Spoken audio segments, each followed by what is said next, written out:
Thịnh kiếm nha. Cho chị Hằng Thịnh vô đây. Được. Nói kiếm nhà khu đây đi. Ngươi vô đây để làm gì? Tôi giết tất cả người trong làng lá. Tôi đi làm vụ 3 năm để 5 một rồi. Ngươi đi 3 năm để chuộc tội sao? Đúng vậy, tôi đi làm nhiệm vụ ở Sa Làng. Trước khi đây ta tặng cho ngươi sao nhân danh này để đề phòng kẻ xấu.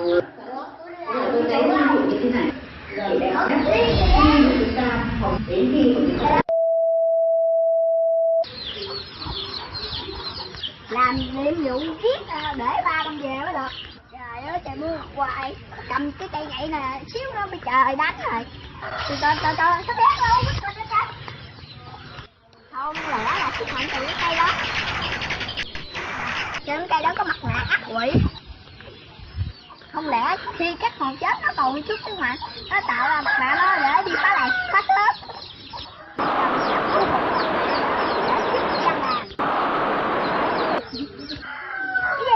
Chị Mưa ơi, đây là kỳ chiêu của tiên nha, dạ sao nó dùng được vậy? Rồi đây nó dùng được quả độ hảo đầu tiên thật của mình luôn. Cái mặt nạ này từ khi cũng dùng nước cho cả. Chắc ta phải dùng lấy sức mạnh thật sự rồi. Quá độ hảo quá trời không? Có quá độ hơn là nó không?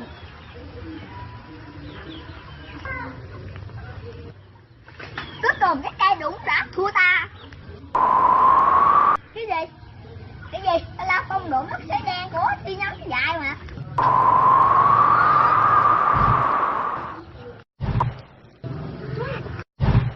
Tuyệt chiêu của Bắc Công mà đánh lại bãi ta. Trời, ghê hả?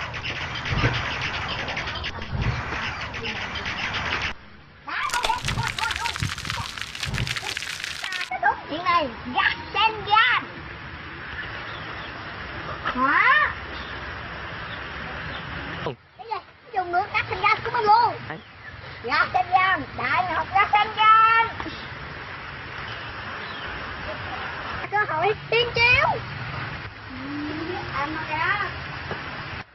Trời, cuối cùng cái cây này. Cuối cùng tôi lấy được cái mặt nạ ác quỷ của con cát hồn. Bây giờ phải lấy mặt nạ ác quỷ này mới được. Thôi, bây giờ cũng phá. Giờ phải có luyện tập để kiểm soát giữa mặt nạ này mới được.